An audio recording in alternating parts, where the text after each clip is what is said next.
Now, shifting focus, the U.S. Department of Homeland Security is expected to announce an expanded ban on laptops and tablets being carried on board U.S.-bound flights from Europe.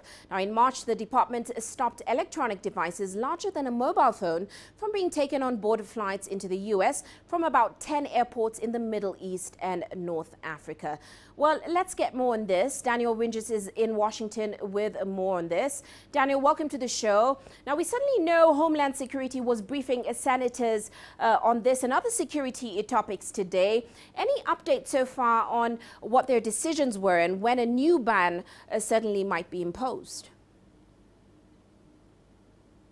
That's right, Uche. The Department of Homeland Security head John Kelly's been briefing senators on key security issues, including the airlines security issue.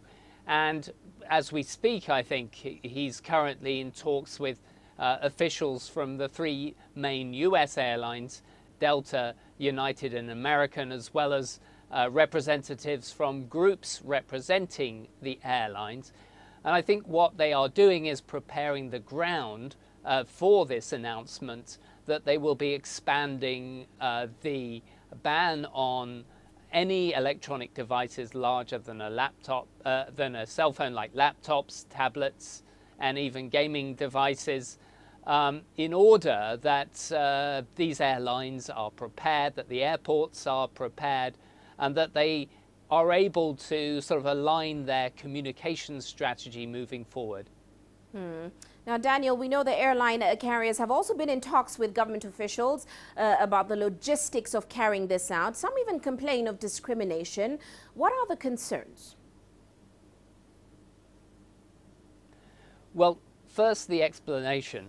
It appears that the US has received credible intelligence to suggest that groups like ISIL have been working with specialists who've been trying to find ways to evade the screening procedures that have become more sophisticated since the 9/11 attacks, but find it still difficult to discriminate between laptop batteries, lithium-ion batteries, and dense explosives in some cases. So they're grappling with this issue and trying to find a way in the meantime to protect passengers and identify those vulnerabilities. So in that instance, it raises real questions about what to do about it. So they've decided really that these devices shouldn't be allowed in cabins because it's much easier, I think, for a potential terrorist to set off a device when they have hold of it than if it was in the cargo hold. Though clearly there's still a threat from the cargo hold. And there's also another potential problem with putting these devices in cargo holds, in that the batteries themselves sometimes can set fire and could cause a problem in the cargo hold where they couldn't be managed by people in the seating area.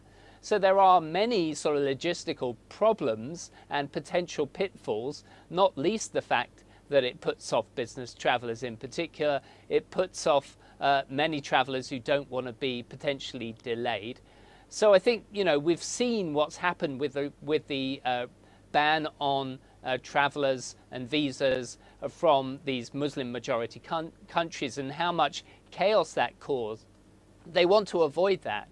Now, some of the Middle Eastern airlines who've been subject to the first ban on laptops have felt that there's been discrimination. Well, if this new expanded ban goes through, it would definitely bring in many US airlines and would mean that it sort of would be perceived to be much more even-handed and based on the threat. Well, we'll certainly be watching. Many thanks, Daniel, for that update. Daniel Winges joining us there in Washington, D.C.